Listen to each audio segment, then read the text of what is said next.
Tourne avec moi à Apocalypse chapitre 2. Apocalypse chapitre 2. Pendant que vous tournez, je vous rappelle que nous, on est en train de regarder 40 ans dans la vie de l'Église. C'est la dernière école dimanche de saison et puis nous sommes ici rendus à la dernière fois qu'on va voir l'Église d'Éphèse. C'est pas vrai, c'est pas la dernière fois parce que à l'automne, on veut regarder en détail la lettre que Paul a écrit aux Éphésiens. C'est un lettre qui est rempli de doctrines, mais aussi rempli de toutes sortes d'instructions pratiques pour la vie. Et nous, on peut en profiter, mais aussi on peut s'identifier. L'Église d'Éphèse est une Église qui a vécu, d'après les Écritures, un minimum de 40 ans, comme nous, ici à Emmanuel. Et c'est un passage qui nous parle ici, Apocalypse chapitre 2, de justement l'Église d'Éphèse. On commence avec verset 1. Écrit à l'ange de l'Église d'Éphèse, voici ce qui dit celui qui tient les 7 étoiles dans sa main droite, celui qui marche au milieu des 7 chandeliers d'or. Je connais tes œuvres, ton travail et ta persévérance. Je sais que tu ne peux supporter les méchants, que tu as éprouvé ceux qui se disent apôtres et qui ne le sont pas, et que tu les as trouvés menteurs, que tu les as de la persévérance, que tu as souffert à cause de mon nom, et que tu ne t'es point lassé. Mais ce que j'ai contre toi, c'est que tu as abandonné ton premier amour. Souviens-toi donc d'où tu es tombé. Repens-toi et pratique tes premières œuvres. Sinon, je viendrai à toi et j'ôterai ton chandelier de sa place, à moins que tu ne te répandes. Tu as pourtant ceci, c'est que tu haïs les œuvres des Nicolaïtres, œuvres que j'haïs aussi. Que celui qui a des oreilles entende que l'Esprit dit aux églises. À celui qui vaincra, je donnerai à manger de l'arbre de vie qui est dans le paradis de Dieu. Ce passage est un peu frappant, n'est-ce pas? On parle d'une église qu'on a vue depuis quelques semaines, beaucoup d'énergie, beaucoup de bénédictions, beaucoup de succès. C'est quand même une église, en fin de compte, qu'on voudrait imiter, n'est-ce pas? On pense à toute son histoire. Commencer à partir d'une œuvre missionnaire. Il y a des fondateurs qui étaient là, qui ont démarré l'Église. On pense ici à Emmanuel. On a commencé avec des gens qui ont quitté l'Église à Hansik pour venir ici il y a 40 ans. Et puis, ils sont venus tout petits, ils n'étaient pas nombreux. Et ils étaient fondés sur l'enseignement de la parole de Dieu. C'est une des choses dans lesquelles ils se vantaient, avec bonne raison. Il y a quelque chose de plus important que de connaître la parole de Dieu et de l'appliquer dans notre vie. L'Église ici a commencé dans un hôtel.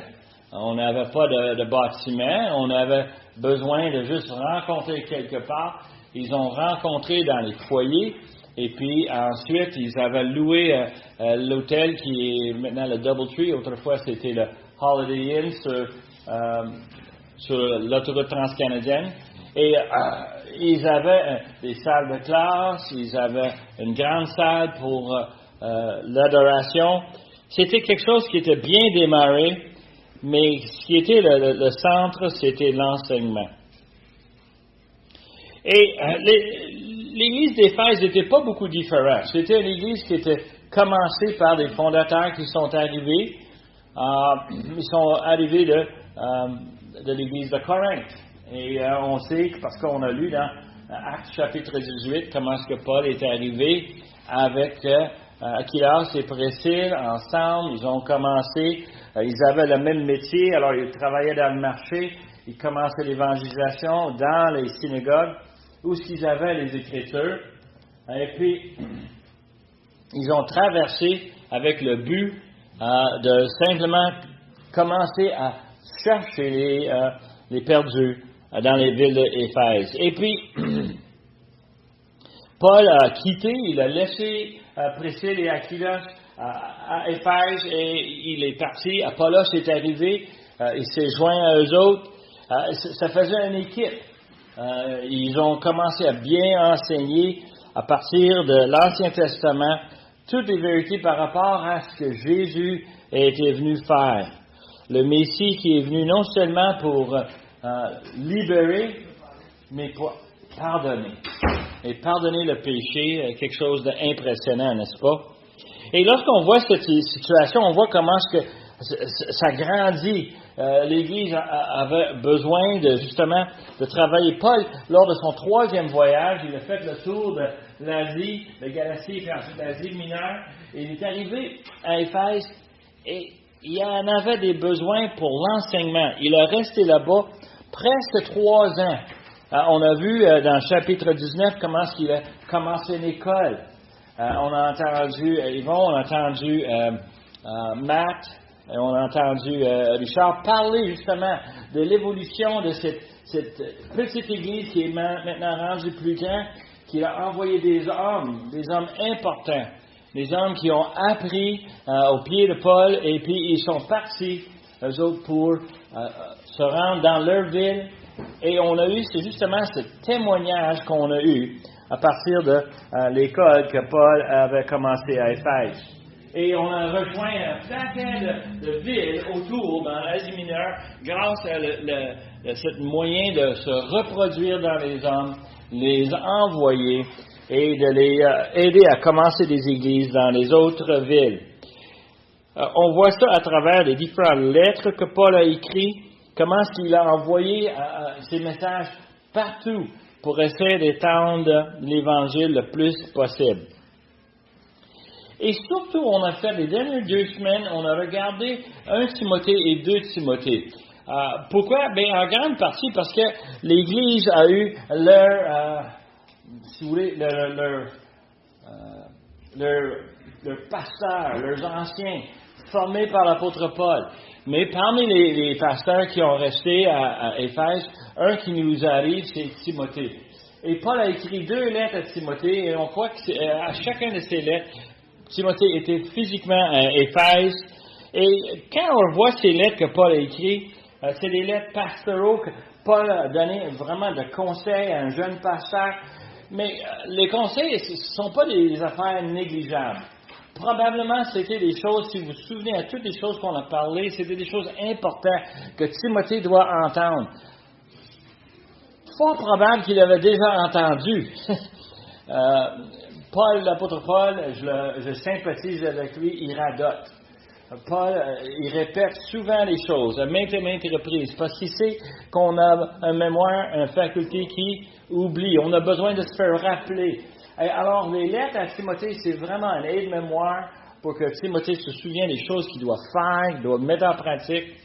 Mais aussi, on peut identifier des problèmes qu'ils avaient dans l'Église où ce que Timothée était. Et je dis ça avec une certaine, en fin de compte, une loupe de détective, que quand on voit une recommandation, c'est parce qu'il y a un besoin. Je ne sais pas si vous comprenez. Il y a des choses que vous n'avez pas besoin qu'on vous suggère. Pourquoi? Parce que vous les faites déjà. Mais on a besoin de se faire rappeler des fois des choses qu'on a oubliées, des choses qu'on a des problèmes avec, et on a besoin de conseils. On a besoin de quelqu'un qui vient nous donner, en anglais on dit un nudge, un petit poussé. Et l'apôtre Paul est en train d'encourager Timothée par rapport aux besoins de l'Église d'Éphèse. Et on voit ça dans ces 2 lettres.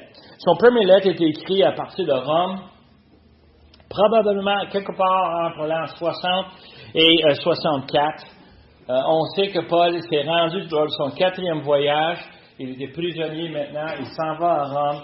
Il est lié et attaché dans une maison. On voit par ses lettres qu'il a écrites qu'il était quand même libre de recevoir la visite. Il était libre d'évangéliser. Pauvre soldat qui était attaché, à Paul, il fallait qu'il entende l'Évangile encore une autre fois. Il ne va pas arrêter, jamais de la vie. Paul n'arrête pas. Il annonce sans arrêt la bonne nouvelle de Jésus-Christ qui est mort pour les péchés de ceux que Dieu a choisi. Et ces pauvres gens sont évangélisés par un prisonnier. Ça doit être fatigant. Mais ça, c'est le témoignage qu'on a de l'apôtre Paul dans ces années-là. La deuxième lettre qu'on a vue, c'est une lettre qui est, en fin de compte, on regarde le caractère de la lettre, c'est beaucoup moins positif. Paul parle dans 2 Timothée comment est-ce que quoi? Il est un sacrifice qui est offert. Il se voit comme étant proche de la fin. Il sait que sa mort s'en vient. Probablement parce qu'un, il se sentait vieux. Moi, je peux aussi identifier avec ça. Right, Jacques? On dit qu'on se sent un petit peu plus près que d'autres, les petits jeunes. Eux autres, ils ont encore du chemin à faire. Mais nous, on s'en vient prêt pour rencontrer notre Seigneur. Mais l'apôtre Paul parle d'acheminer un trajet. Et il parle du fait qu'il sait que ça marche. Et on a l'impression, les traditions d'Église nous disent que Paul était dans une prison, dans le fond de la prison. Il attendait vraiment la sentence sur un jugement qui va lui amener à la peine de mort. Il est citoyen romain, on ne peut pas le crucifier. Beaucoup de chrétiens étaient crucifiés, mais pas Paul. Paul était un citoyen romain. Alors lui, on avait réservé quoi? On va lui couper la tête. Et c'est ça que les pères de l'Église nous disent, que Paul a reçu comme fin. On pense que le deuxième lettre est écrit vers l'an 66, 67, quelque part là-dedans, pour nous donner une image un peu différente. Paul est en train de donner ses derniers mots, et Richard nous a présenté ça, les derniers souhaits qu'il avait pour Timothée. Encore les encouragements, mais aussi les encouragements pour l'Église d'Éphèse. Je veux juste arrêter un peu là. Lorsqu'on approche les Écritures, il faut comprendre que les Écritures ont été écrites par des vrais hommes qui avaient des vrais besoins, qui avaient des vraies émotions. Quand Dan nous partage son série sur l'Ecclésiaste, il parle d'un vrai homme qui a de quoi à partager, pris par ses propres émotions. Quand on prend n'importe quel des épîtres, Paul les écrit à des vrais hommes dans des vraies églises. Okay? C'est important à comprendre cela, parce que souvent on ouvre les Écritures, puis on lit un passage fidèlement, mais sans vraiment saisir qu'est-ce qui se passe en arrière. Et il y a une réalité. Un des livres que Christian Dumont aime beaucoup, c'est le livre de Philémon. Il y avait un besoin énorme de quoi, Christian? Qu'est-ce qu'il y avait, Philémon? Il avait besoin de pardon. Et quand on lit ça, on constate que c'était des vrais hommes avec des vrais crottes sur le cœur, qui avaient des problèmes, qui avaient des choses qui sont arrivées dans leur vie. Ils avaient des vrais besoins. On a besoin de nous souvenir de ça. Pourquoi? Parce que les Écritures sont là pour nous. Alors, Éphèse avait bien des pasteurs. On avait parlé de Timothée, mais aussi il y avait Tychik. Les pasteurs des églises des premiers siècles envoyaient souvent des lettres. On ne pense pas qu'ils sont nécessairement inspirés comme ceux qu'on a dans notre Bible, mais il faut reconnaître que ce sont des vraies lettres écrites. On a beaucoup de références à des gens qui étaient en charge à différents moments dans l'église d'Éphèse. Un qu'on a mentionné, Tychik, était reconnu comme étant un des pasteurs à Éphèse. Un autre qui nous surprend un peu, ceux qui ont lu la lettre à Philémon, c'était Onésime. Il semble que Onésime, plus tard dans sa vie, va devenir un pasteur et il va être pasteur à Éphèse. Un autre qui nous surprend un peu, et il y a une histoire en arrière de celle-là aussi, puis ça touche justement à la lettre qu'on a lue tantôt. L'apôtre Jean est reconnu comme étant un des pasteurs de l'église d'Éphèse. Alors, lorsqu'on a lu le livre des Actes, on reconnaît que l'apôtre Jean se trouve à Jérusalem. L'apôtre Jean n'est pas reconnu pour ses voyages missionnaires, comme l'apôtre Paul, comme l'apôtre Pierre. Jean semble être quelqu'un qui restait pas mal plus près. L'image que j'ai, c'est que sur la croix, Jésus donne la responsabilité à Jean de s'occuper de qui? Sa mère. Et en anglais, on a l'expression « mama's boy ». C'est peut-être un gars qui s'occupe de sa mère. C'est un gars qui reste collé avec sa mère. Ça se peut qu'il avait des responsabilités. L'Église de Jérusalem, une Église énorme. On parle d'une Église de milliers de personnes. Ils ont besoin de quoi? Ils ont besoin d'apôtres pour leur enseigner l'apôtre Jean. Mais il semble que quelque part, entre ce qu'on a dans Actes des Apôtres, qui arrive à nous raconter la vie de Paul jusqu'à l'an 60, on n'a pas de référence de Timothée, de Jean ailleurs qu'en Jérusalem. Mais, on sait qu'à l'an 70, on a démoli Jérusalem et on a tué. Et on espère que nos frères et nos sœurs dans le Seigneur ont pu s'évader avant que c'est trop tard. Et c'est ça que la tradition nous dit, que Jean a pu s'évader de Jérusalem et qu'il s'est rendu à Éphèse, où ils avaient besoin d'un professeur dans l'école que Paul a commencé et qu'ils avaient besoin d'enseignants. Et Jean s'est collé à Éphèse. La tradition nous dit que notre cher apôtre Jean a été persécuté à Éphèse. On a essayé de le brûler. On a essayé de lui faire du tort physiquement, de lui arrêter d'enseigner. On voit comment, à partir du chapitre 19 de Actes jusqu'à l'Apocalypse, Éphèse est soumis à un paquet de persécutions. Et on voit ce que les hommes ont vécu. La tradition nous dit que Timothée a été un martyr pour le Seigneur dans la ville d'Éphèse. Alors, on voit cette situation, on voit comment Éphèse avait un rôle important et qu'ils avaient des hommes importants qui ont passé par là. Et ça nous prépare pour l'Apocalypse chapitre 2, parce que maintenant, ce n'est plus l'an 60. L'Église a commencé, on pense, vers l'an 50. Et là, on rend compte qu'on parle ici d'un temps beaucoup plus différent.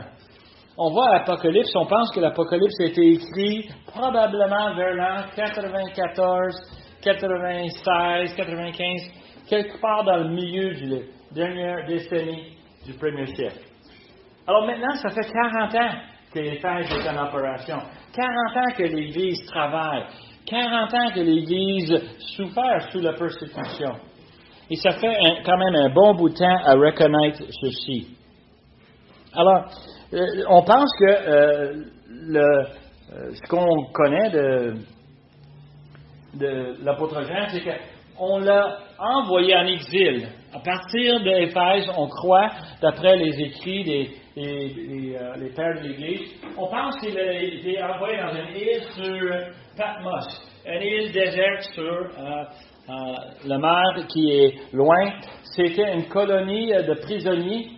C'était reconnu pour avoir des mines où on avait besoin d'ouvriers et on envoyait les prisonniers travailler.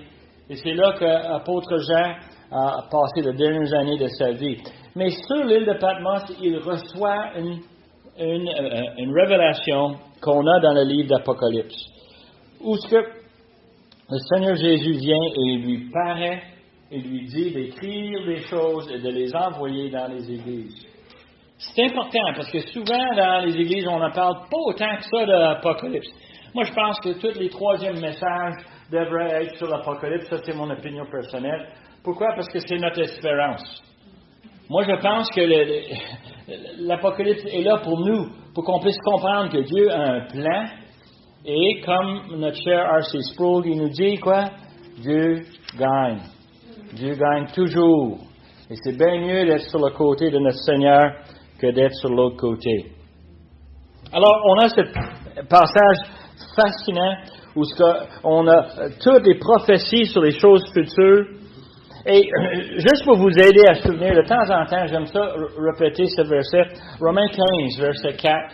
L'apôtre Paul écrit aux chrétiens à Rome et il leur donne un petit commentaire, verset 4. Il dit, « Or, tout ce qui a été écrit d'avance l'a été pour notre instruction, afin que par la patience et par la consolation que donnent les Écritures, nous possédions espérance. » Et moi, je pense que c'est tellement approprié cette semaine parce qu'on va regarder une lettre qui est écrite à Éphèse. Et c'est facile de devenir déprimé, c'est facile de devenir découragé quand on voit les choses qui sont dans cette lettre. Mais la réalité, c'est que c'est pour notre bien. C'est pour nous donner une espérance. pour nous aider à comprendre ces choses-là. Hein.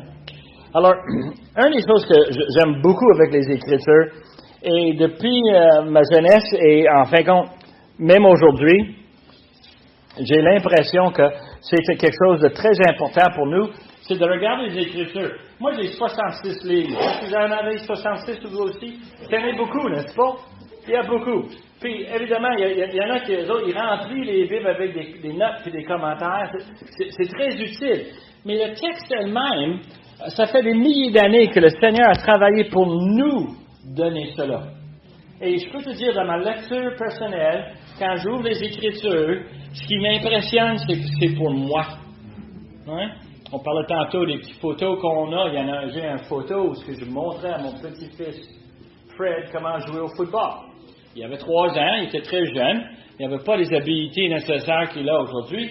Mais je me souviens, le premier passe que je lui ai lancé, qu'il a réussi à l'attraper, il a mis les 2 bras autour du ballon et il m'a dit, « Grand-papa, c'est à moi. » Et moi, je me sens de même quand je prends les Écritures dans mes mains, n'est-ce pas? C'est à moi. Je ne sais pas, vous autres, vous avez la Bible peut-être dans votre téléphone. Peut-être vous avez une Bible que vous aimez plus qu'une autre. Moi, j'en ai une à la maison qui est favorite. Le texte est énorme, je peux le lire facilement. Moi, j'aime lire cette Bible-là. Et j'aime ça parce que qu'est-ce qui est dedans, c'est pour moi. Il y a des milliers d'années que le Seigneur a mis sur le cœur des hommes à écrire, à transmettre des informations. Mais pourquoi moi je l'ai maintenant, l'an 2025, c'est parce que Dieu voulait que je l'ai. Et déjà, ça me fait sentir important. Ça me fait sentir précieux. C'est Dieu m'aime à un point. Est-ce que vous avez jamais fait ça? Moi, on allait à une église à Québec qui était l'église Chauveau. Et puis, à l'église Chauveau se trouve à Neuchâtel. C'est la même place où mes enfants allaient à l'école. L'école, la commission scolaire, avait loué le bâtiment pour faire leur classe. Et nos classes d'école dimanche étaient dans les classes. Et surprise, surprise, moi et Christiane, on s'en va à les classes d'adultes et on est dans une classe des ados. Et moi, je cherchais le bureau de mon fils. Et j'aimais ça parce que je m'assisais à son bureau, j'écoutais le prof, puis j'ouvrais le bureau, je prenais un petit bout de papier, puis j'écrivais une petite note. Pas juste moi, Christiane aussi a fait ça. Puis on laissait des petites notes. Parce qu'on savait que le lendemain, lundi, le chocolat va arriver, il va s'asseoir, il va ouvrir son bureau, il va avoir une note. Quelqu'un a pensé à lui, puis à lui a déposé ça. C'est comme ça que je me sentais quand j'ouvre la parole de Dieu. Même avec 66 livres, avec tous ces chapitres, avec tous ces versets, c'est là pour moi. Et je pense qu'il n'y a pas de coïncidence dans la vie. Je pense que Dieu l'a fait exprès pour nous. Alors, quand on regarde Éphèse et on veut s'identifier avec Éphèse et Emmanuel, c'est très normal. Pourquoi? Parce que Dieu l'a placé là pour nous. C'est là pour nous et c'est une instruction précieuse. Alors, il commence ici avec écrit à l'ange de l'église d'Éphèse. L'ange veut dire messager. Messager pour nous, ça va être celui qui va nous enseigner ce matin. Ça va être Dan qui va nous prêcher. C'est lui l'ange de ce matin. C'est l'ange du jour. Okay? La semaine prochaine, ça va être qui, Nicolas? Ça va être toi. C'est Nicolas qui va être notre ange. On a des anges qui viennent nous apporter un message. Ma mère me taquinait beaucoup avec ça. Elle dit, tu sais pas, mais il y a des anges autour de toi. Puis moi, je regardais pour les ailes, je regardais pour, les personnes en blanc. Non. C'est pas ça qu'elle voulait dire. Elle voulait dire, il y a quelqu'un que Dieu a mis sur votre chemin pour toi. Il y a quelqu'un qui a mis un messager, qui a quelque chose d'important à te partager, à t'aider. Alors, on a l'ange de l'église d'Éphèse, et on a dit que voici ce qu'il dit, celui qui se tient les 7 étoiles dans sa main droite, celui qui marche au milieu des 7 chandeliers d'or. L'ancien temps, on regardait les étoiles et on trouvait ça merveilleux. Et les gens n'étaient pas astronomes ou rien, mais ils pouvaient regarder le ciel et il n'y avait pas la pollution de lumière comme on a dans les villes aujourd'hui, c'était noir. Je ne sais pas, l'autre aime bien le camping, le soir, quand le feu de camp baisse, il n'y reste plus rien. Et on aime ça beaucoup, regarder au ciel et voir les étoiles. Et c'est beau. lactée, la voie lactée. Quand tu le vois, là, c'est donc beau. C'est merveilleux. Tout est noir. Puis tu vois cette belle lumière qui traverse le ciel. C'est des étoiles. Qui tient les étoiles dans ses mains? Le Seigneur, l'Éternel. Et d'ailleurs, c'est quoi les étoiles? Nous, aujourd'hui, on a des chercheurs qui font des efforts, qui envoient des satellites, qui envoient des télescopes, qui ont toutes sortes d'équipements pour voir les étoiles. Et qu'est-ce qu'ils nous ont dit? Il y en a bien trop. Il y en a beaucoup. Et de quoi est-ce que ça nous témoigne? Ce sont des témoins, n'est-ce pas?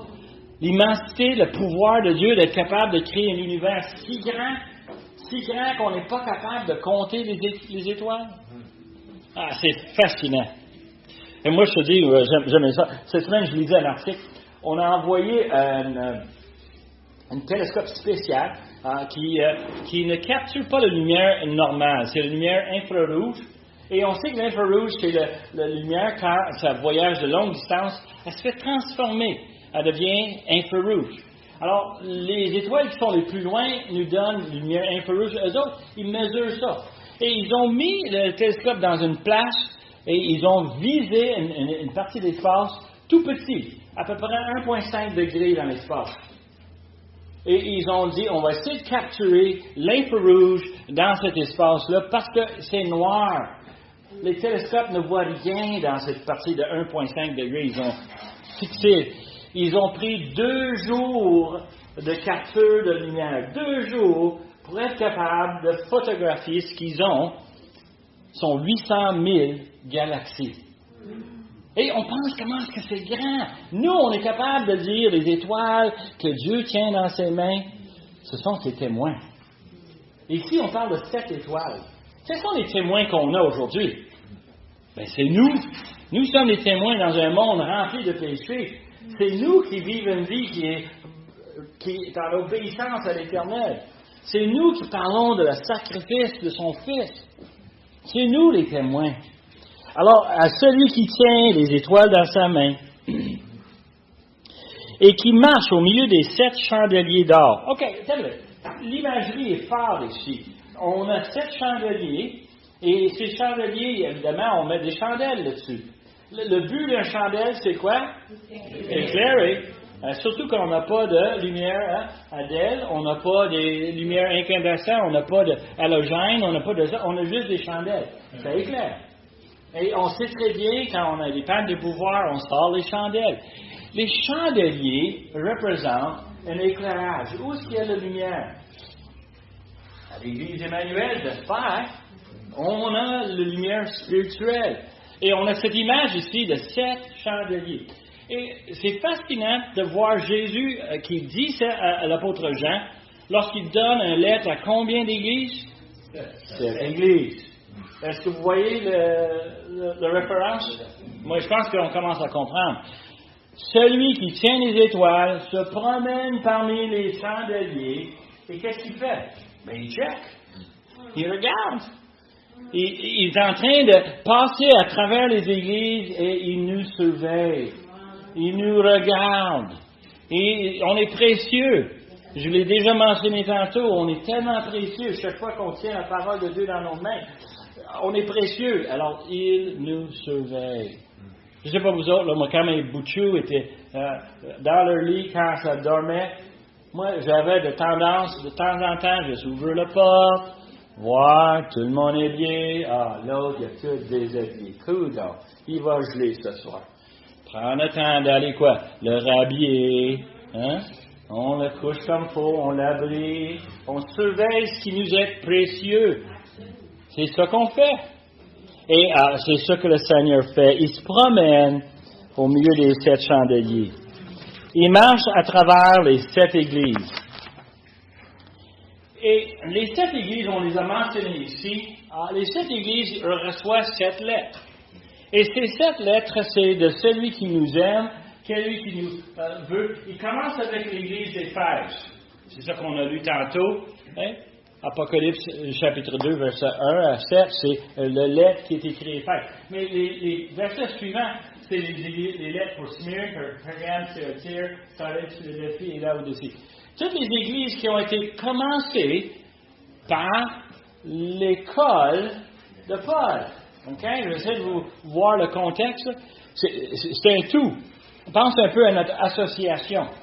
C'est un peu la même affaire. C'est des églises qui se sont identifiées ensemble, qui se sont formées ensemble, qui ont suivi l'enseignement de l'apôtre Paul initialement. C'est 7 vraies églises, 7 vraies villes, et les lettres, c'est des lettres vraies pour chaque église. On arrive à Éphèse et il dit, « Je connais tes œuvres, ton travail et ta persévérance. » Et c'est une reconnaissance. Il semble dans la lettre ici, on a une tactique que l'apôtre Paul se servait lui dans ses lettres. Souvent, il commençait avec quoi? Les félicitations, toutes les salutations, mais aussi des mots d'encouragement qui allaient avec ces salutations. Avant de donner quoi? Le coup de poing. Avant de donner le message, il commence avec de quoi de bien. Et moi, je connais du monde qui font ça aujourd'hui. Peut-être que vous en connaissez, vous pouvez vous identifier avec ça. Mais il commence tout le temps une conversation avec des compliments. Moi, j'aime pas ça, parce que moi, d'habitude, le compliment dévance quoi? Des critiques, des encouragements, des exhortations.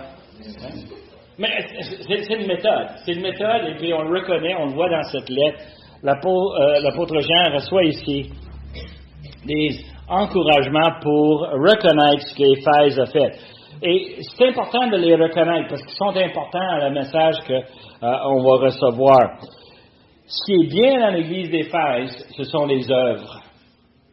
C'est pas une église qui est assise sur ses faufounes, dans les bancs, à se regarder, mais c'est une église qui s'implique, c'est une église qui a des activités positives. On veut être reconnu, on fait quelque chose, des œuvres. Puis pas juste des œuvres superficielles. On a le mot travail. Le mot travail implique sueur. On travaille fort. Moi, je connais très bien ce qui se passe dans la cuisine. Je ne sais pas pourquoi j'entends des choses. Et je sais qu'il y a du sueur qui se fait. Il y a du travail.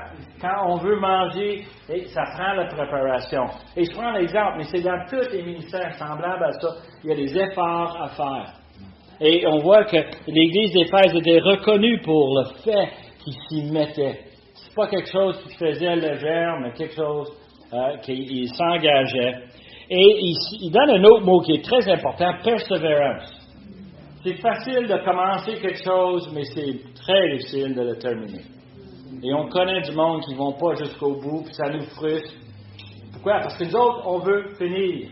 On aime ça quand on termine quelque chose, puis c'est bien fait. Puis quand on livre la marchandise.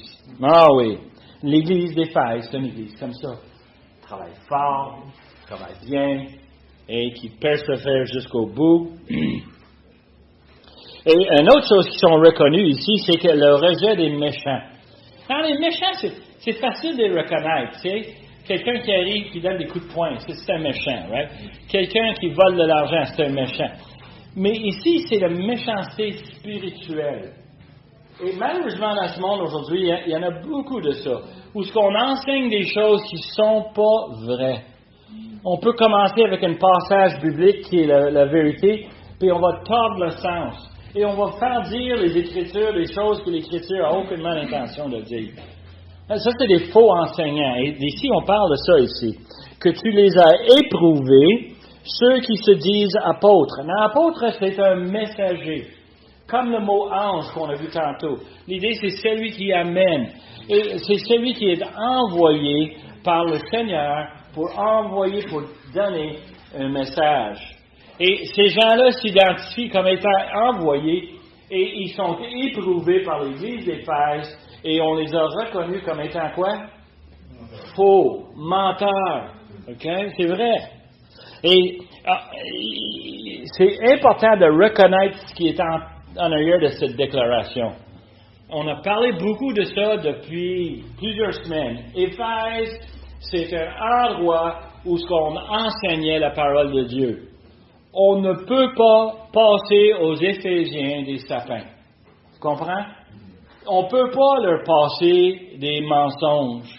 Ils ne sont pas noufs. Ils écoutent. Ils sont formés. Ils connaissent les Écritures. Et quand quelqu'un arrive et enseigne, on les éprouve et on dit non. C'est pas ça que la parole de Dieu dit. Moi, je me souviens, quand j'étais jeune, on entendait quelqu'un au radio qui parlait du Seigneur. Ça doit être bon. Et je me souviens souvent avoir la conversation avec mes parents. On écoutait un tel. Oh non, pas lui. Comment ça, pas lui? Ben lui, il a fait telle chose. Et quand tu regardes un peu, tu constates que sa vie n'est pas en ligne avec son enseignement. On devrait questionner l'enseignement. On devrait le mettre de côté. On devrait l'oublier. Pourquoi? Juste parce qu'on nomme le nom du Seigneur, ne veut pas dire qu'on le représente comme faux. Et ça, c'est important pour nous à prendre en considération ici, Emmanuel. On est bien enseigné, mais on doit s'y mettre à éprouver ce qu'on en entend. Et on voit qu'ils ont une persévérance malgré la souffrance. Et on parle ici de persécution. Est-ce que vous vous souvenez du chapitre 19 de l'Acte des Apôtres? On a parlé de ça. Où ce que les marchands des idoles étaient en moutarde parce que les chrétiens convainquaient les gens qu'il n'y avait pas besoin d'idoles. Alors les chiffres de vente avaient baissé. Alors on a fait une émeute. On a tout amené le monde dans le stade et on a commencé à dire comment est-ce que Diane est le grande.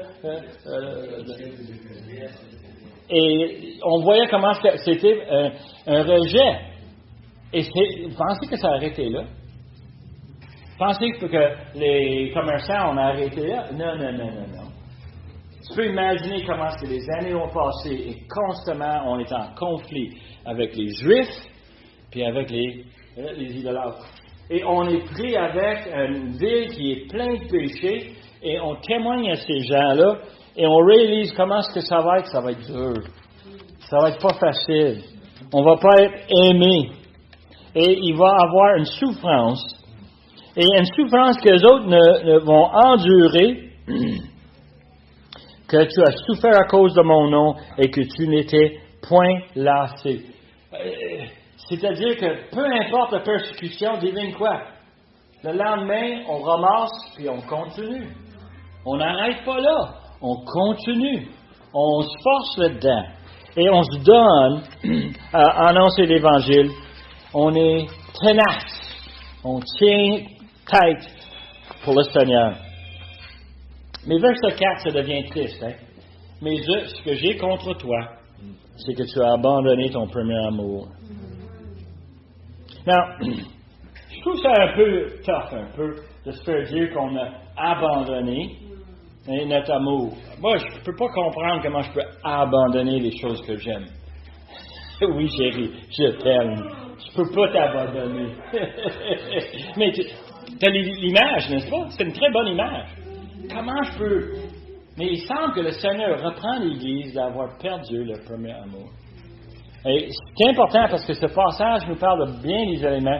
Les éléments que, si tu penses à ce passage en fonction des Écritures, tu peux retourner jusqu'à Genèse chapitre 2. Chapitre 2, qu'est-ce qu'on arrive? On a Adam qui est créé, et qu'est-ce que Dieu fait? Dieu lui fait une épouse. Et c'est merveilleux. Et c'est l'image de Dieu et l'humanité, ensemble. L'Église, c'est l'époux de Christ. Et il y a un amour, il y a une affection, et on a perdu notre amour.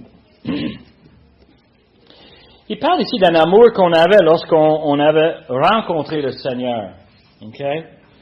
L'amour de Jésus-Christ. Et pour 2-3 minutes, j'aimerais ça qu'on repense à nous-mêmes, chacun de nous. Quand tu as entendu l'Évangile et que tu l'as vraiment compris, tu as compris que tu vas mourir dans tes péchés. Vous vous souvenez de ça? Ouais. Et vous vous souvenez d'entendre la bonne nouvelle que Dieu a envoyé son Fils pour toi, pour payer tes péchés, pour que Dieu puisse te pardonner. Je ne sais pas comment est-ce que vous avez ressenti.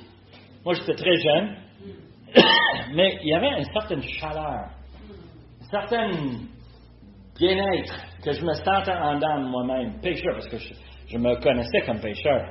On me punissait sans arrêt. littéralement, là, je me mettais en ligne pour recevoir mes tacles. Pourquoi? Parce que j'étais tannant. J'aimais ça taquiner le monde à un point que je les choquais. Hey, moi, je l'ai vraiment reconnu. Ma réputation, on m'appelait le peste. Et littéralement, c'est quand j'ai entendu que Dieu est là pour envoyer son Fils, payer mes péchés. Et je me souviens, là, l'idée de tourner 180 degrés, de repentir, de tourner de mon péché, et de savoir que Dieu s'occupait de moi. Hey, il me semble que c'est un amour incroyable. Un amour que Dieu a choisi, et je cherche le mot choisi, de déposer sur moi et sur chacun de vous. C'est un amour incroyable, hein? C'est un amour qui vient de Dieu. Inconditionnel. Amen. Est-ce qu'on n'a pas cette satisfaction? OK, on va 40 ans dans le futur, et là, les Éphésiens sont fidèles, sont voués, sont là, sont prêts à faire face à la persécution. Mais qu'est-ce qu'ils ont oublié? Pourquoi on fait ça? C'est quoi la raison d'être? C'est pour celui qui nous a aimés le premier, n'est-ce pas? Nous, on veut redonner cet amour, on veut faire la même chose. Il a choisi de nous aimer. Moi, je veux choisir d'aimer mon Seigneur. Et si on me persécute, c'est pour l'amour de Christ. Pas parce que je suis bon, pas parce que je suis fin. On le voit ici. Comment ça se fait qu'on peut perdre cet amour? Au commencement, quand on a connu le Seigneur, quelles étaient les choses qui étaient le plus importantes? On parle ici des œuvres originales. C'est quoi qui est important? Repentant. On veut repousser le péché, on veut tourner de notre péché. Amen. C'est bon ça. Hein? Plaire à Dieu. Mais comment tu peux plaire à Dieu? Oui, mais si tu ne sais pas comment l'obéir, la parole.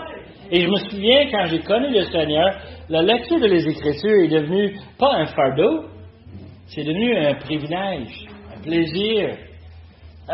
L'apôtre Pierre dit que c'est comme de lait, hein? Le lait de mère pour le bébé. On en a besoin. Donne-nous, on en a besoin. On a tellement hâte de l'avoir. Je me souviens de voir les enfants quand ils avaient faim. Il n'y a rien qu'on pouvait faire. Rien. Mais maman pouvait les satisfaire. Incroyable. Quelle image d'un nouveau-né dans le Seigneur qui a besoin de se faire nourrir pour apprendre aux autres à l'obéir. Quand tu ne sais pas, tu es innocent, tu es niaiseux, tu es nouf. Mais quand tu le sais, ça devient encore pire. Quand on lit les Écritures et l'Esprit nous convainc de notre péché, ça rentre. Est-ce que vous vous souvenez de ça? Et comment on se mettait à genoux pour prier? Et on priait pas pour n'importe quoi. Qu'est-ce que vous avez prié pour la première fois que vous avez accepté le Seigneur? Gagner le gros lot au loto 649? Non, on ne priait pas pour ça. Qu'est-ce qu'on priait pour? De grandir de notre foi, de partager à notre ami, à notre membre de famille. On priait pour eux. Et on n'arrêtait pas de prier pour eux. On comprenait l'importance de venir au Seigneur avec nos requêtes. Et de revenir au Seigneur avec nos louanges parce qu'on voyait le Seigneur agir. Même à notre âge, on peut être émerveillé par la puissance de Dieu. Voilà 2 semaines, on a eu une réponse à la prière. On n'est pas seul, moi et Kusem qui priait pour ça, mais dans la famille, des amis priaient pour que ma mère puisse trouver une place. Et le Seigneur nous a donné la place où ce qu'on voulait qu'elle soit bien traitée, qu'elle soit proche de nous et qu'on puisse l'entourer. C'est arrivé instantanément. Et on a vu, hein? Exactement. Et on a vu, nous autres, pas la chance, la bonne chance, comme tout le monde me dit au travail. Tu étais chanceux. La coïncidence. Non. C'est Dieu qui répond à des prières. On est fidèle et on demande quelque chose de bien pour quelqu'un qui est précieux. Et qu'est-ce qu'on fait? On cherche la volonté de Dieu. On cherche la puissance de Dieu. Et on le voit en action par la prière. Ça, c'est les images d'un nouveau-né dans le Seigneur qui commence à vivre le succès, la victoire dans sa vie. Et on cherche à lire les Écritures, on cherche à lire les bons livres qui vont nous encourager, on cherche à lire même des biographies des grands chrétiens. C'est ça qui nous ont stimulés. Qu'autrefois, on aurait dit quoi? Pas besoin de ça. Pas de temps pour ça. Mais maintenant, c'est important, c'est précieux. Moi, j'étais sur la route pendant une bonne partie de ma vie. Et moi, je suis béni parce que mon père me donnait des cassettes. Tu sais, quand on avait des cassettes, c'était des choses qui venaient après les 8 pistes, là, tu sais. L'ancien temps, oui, justement. Là. Et moi, j'en avais tout le temps une douzaine dans l'auto. Et je faisais 2 heures pour descendre à Chicoutimi, ou je prenais 2 heures pour descendre à la Pocatière. Et je me souviens, on va mettre ça dans l'auto, puis on va écouter. Et ça passait le temps, mais ça nous parlait de quoi? La parole de Dieu. Entendre les Écritures qui sont lues. Et nous, aujourd'hui, on a des téléphones. On est bénis, on peut avoir ça sur nos bouts de doigts. Et des fois, quand je suis un peu découragé, un peu fatigué, dans l'auto, je vais mettre un livre. Puis d'habitude, je choisis des livres un peu macabres. Je ne sais pas pourquoi, là. Mais tu prends ça, puis tu écoutes ça, puis tu dis, Seigneur m'a envoyé l'histoire de Saül. Pour quelle raison? Pas juste pour Simeon Trust, là. OK? Et il nous a donné l'histoire de Saül. Quelle vie exécrable! Et c'est comme des pancartes sur la route, tu sais. Avertissement, avertissement. Et tu écoutes ça. Et ça te donne de nutrition spirituelle. Ça nous nourrit, ça nous fait penser, ça nous fait réfléchir sur notre grand Dieu. Comment est-ce qu'il est là pour nous. Et nous, on doit l'obéir, de repentir de nos péchés. On devrait le poursuivre. Une autre chose que moi j'ai constatée, quand j'ai accepté le Seigneur, une des choses qui avait transformé, c'est que moi, depuis mon enfance, j'allais à l'église. Parce que j'avais pas le choix. Hein? Papa et maman nous prenaient par la main, on allait. L'école dimanche. Hey, on allait rien plus c'était long. J'espère qu'il va avoir le crème glacée après. Ah, mais tu sais qu'est-ce que c'est, right? Hey, vous avez jamais été enfant, vous autres? All right, OK. Mais après, le Seigneur est venu dans ma vie, l'Église est devenue précieuse. Combien de fois est-ce qu'on allait à l'église? Dans le temps, est-ce qu'on allait quoi? On allait dimanche matin. Hein? On avait l'école dimanche. Ensuite, on avait le prédicateur. Ensuite, on avait quoi? Alors, le dimanche soir, on avait d'autres enseignements. Et on arrivait mercredi soir pour la prière, mais il y avait d'autres enseignements encore. Et on allait dans la prière avec la parole fraîche dans notre esprit. Et on avait, nous autres, le rayon de jeunesse, le samedi soir. Et là, samedi mois, on avait le club de bonnes nouvelles, le vendredi soir. On avait, avec des petits jeunes de 8, 9, 10 ans, on avait ça, qui venaient à l'église. Et nous autres, on jouait des jeux, puis on racontait les Écritures. On voulait passer du temps ensemble. On voulait être avec les frères et les sœurs pour louer le Seigneur, pour partager nos besoins, pour prier ensemble, pour entendre les Écritures, pour apprendre et pour justement de s'encourager l'un et l'autre. On aimait ça, aller à l'Église. C'était un plaisir. C'était même recherché. On faisait notre possible pour aider à l'Église. Pourquoi? Parce que pour nous, c'est là où le Seigneur marchait à travers les chandeliers d'or. C'est là où le Seigneur il se tient. Nous aussi, on va être là avec les frères et les sœurs et on va partager. Et ça, c'était nos premières œuvres. On se souvient de ça. Alors, quand le Seigneur dit à travers Jean à l'Église d'Éphèse, retourne, repentir et de retourner à vos premières œuvres, c'est de ça qu'il parle. Et la question, c'est que comment est-ce qu'on peut perdre l'intérêt? Si on a commencé si bien, comment est-ce qu'on peut perdre? Comment ça arrive? Il y a bien des choses qui peuvent arriver. Moi, je pense le fait que des fois, on n'est pas prêt à payer le prix. Dieu a donné son seul, son unique, son Fils. Il n'en avait pas de spare. Il n'avait pas un deuxième pour prendre le relève. Il a envoyé son Fils, Jésus, mourir sur la croix. Quel sacrifice que je peux donner? je ne peux pas. Tout ce que je donne, c'est des miettes. C'est rien comparé à ce que Dieu a fait. Alors, littéralement, payer le prix, quand Jésus a dit on va payer le prix Il faut quoi? Haïr mère, père. Il faut haïr même soi-même. Qu'est-ce qu'il a dit au jeune homme qui est venu, qui voulait savoir quoi faire? Il a dit quoi? Va vendre tout ce que tu as.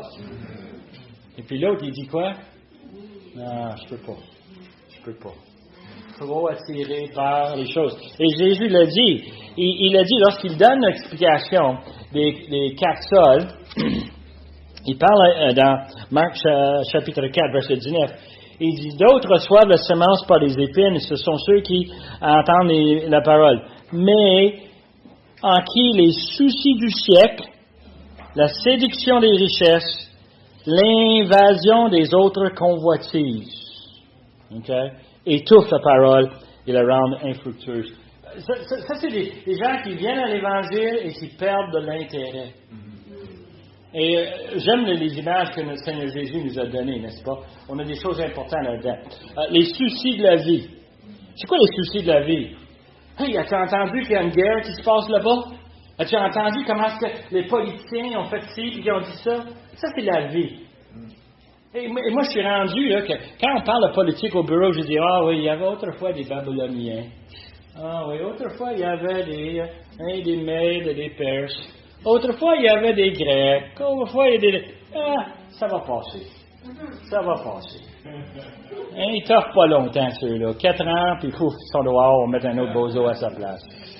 C'est dommage, la politique, ça n'a plus de puissance que ça aurait pu avoir. Mais, les choses de ce siècle. La séduction des richesses. Si seulement j'en avais un petit peu plus. Seigneur, si j'en avais juste un petit peu plus, je pourrais donner plus. Oh, c'est une séduction incroyable. Être content avec ce que Dieu met devant nous. Si c'est un sandwich au beurre de peanut, amen. Si c'est une cuisse de poulet, amen. Si c'est juste la soupe, amen. Soyons contents avec ce que Dieu met devant nous. L'invasion des autres convoitises. Et il y en a beaucoup des convoitises. Et on le voit autour de nous. Nous avons qu'à allumer la télévision, regardez les publicités, puis tu vas voir la convoitise, ça finit plus. Hein? Des fois, et je pense que l'Église d'Éphèse souffrait de ceci, là, c'est qu'il y a une préoccupation avec les rituels de l'Église. Je ne dis pas que c'est mal, mais quand l'Église prend tellement de place qu'on n'a plus de place pour l'amour pour notre Seigneur, et c'est juste une question de temps et de préoccupation, mais si on oublie, moi j'ai besoin de ça, je ne sais pas vous autres, moi je suis rendu à l'âge 70, et des fois je suis obligé d'arrêter et de dire quoi? Seigneur, j'ai besoin de toi. J'ai besoin de ton amour, ton pardon. Je me vois encore comme pécheur, je vois les choses que je fais que je ne devrais pas. Aide-moi à tourner de ça. Aide-moi à mettre ma confiance en toi. Et même à mon âge, je suis obligé de confesser mes péchés et de mettre toute mon affection dans le Seigneur et dans tout ce qu'il a fait pour moi.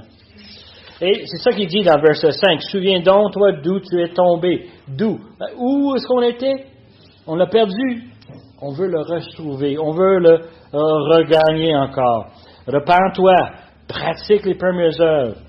Sinon, je viendrai à toi, j'ôterai ton chandelier de sa place, à moins que tu ne te répandes. Les conséquences. Ça, c'est un des éléments que souvent on pense à faire quelque chose, mais on oublie les conséquences. Et les conséquences pour l'Église d'Éphèse, c'était quoi? Je vous dis tout de suite, les faits d'aujourd'hui, 2025, il n'existe plus la ville d'Éphèse. Tout ce qui reste, c'est des ruines fantastiques. Les gens vont là pour les découvrir, c'est tellement merveilleux. Mais il n'y a plus de ville, puis il n'y a plus d'église. Alors, l'importance de réaliser, les encouragements sont là, mais les conséquences sont là aussi, si on ne met pas en pratique. Et verset 6 nous dit, un dernier encouragement, tu as pourtant ceci, c'est que tu haïs les œuvres des nicolaîtres, œuvres que j'ai haïs aussi. Il me semble que c'est une dernière pensée qui arrive un peu comme un cheveu sur la soupe, n'est-ce pas? Et on ne connaît pas grand-chose sur les nicolaîtres. On ne comprend pas qui sont ces gens-là. Je peux te partager quelques-unes des théories. Et les théories, lorsqu'on les regarde, c'est laid. C'est vraiment affreux. mais dans un sens, ça nous aide à comprendre les problèmes qu'ils avaient dans l'Église d'Éphèse. On nous dit que Nicolas était un diacre dans l'Église à Jérusalem, Actes chapitre 6. Il y a beaucoup de théories qui disent que les pères de l'Église en ont parlé beaucoup, qu'il est devenu apostate. Il a rejeté l'Évangile pour suivre les passions de ce monde et qu'il s'est monté son propre secte et qu'il a continué à tourner autour des églises pour chercher les chrétiens et les tenter de le suivre dans la débauche. C'est triste un peu, mais on voit que c'est une personne qui vivait en échange de la licence, de la liberté qu'on a en le Seigneur, libéré de notre péché. Maintenant, on a la licence de quoi? De faire le péché, qui n'est pas vrai du tout. Clément d'Alexandre, dans le 1er siècle, disait que les Nicolaïtes étaient reconnus pour vivre comme des chèvres. Non, moi, j'ai pas de chèvre. Je suis pas très connaissant là-dessus. C'est quoi un chèvre? Qu'est-ce que ça fait dans la vie, un chèvre? N'importe quoi que ça tente de faire. Ça a l'air que c'est un des bêtes les plus têtues au monde. On passe notre temps à le diriger, l'orienter, mais il va s'en aller. Il va manger n'importe quoi, tes souliers. C'est un chèvre, ça n'a pas de savoir-vivre. Et d'ailleurs, c'est pourquoi on le dit des autres, les Nicolaïtes. Verset 7 nous arrive à la fin que celui qui a des oreilles entende ce que l'Esprit dit aux églises. À celui qui vaincra, je donnerai à manger de l'arbre de la vie qui est dans le paradis de Dieu. Celui qui va obéir, celui qui va repentir, celui qui va poursuivre l'amour de notre Seigneur Jésus, qu'est-ce qu'il va recevoir? L'arbre de la vie, c'est au ciel, ça. C'est au ciel qu'on va recevoir une vie éternelle. Moi, c'est une promesse qui est extrêmement importante pour nous. Ça nous donne espérance. Ça nous aide à voir qu'est-ce qu'on a besoin. Mais le temps est écoulé et on va se voir à l'automne, septembre. Septembre, on va commencer à regarder le lettre aux Éphésiens. Vous êtes maintenant des experts sur les Éphésiens. Vous les connaissez.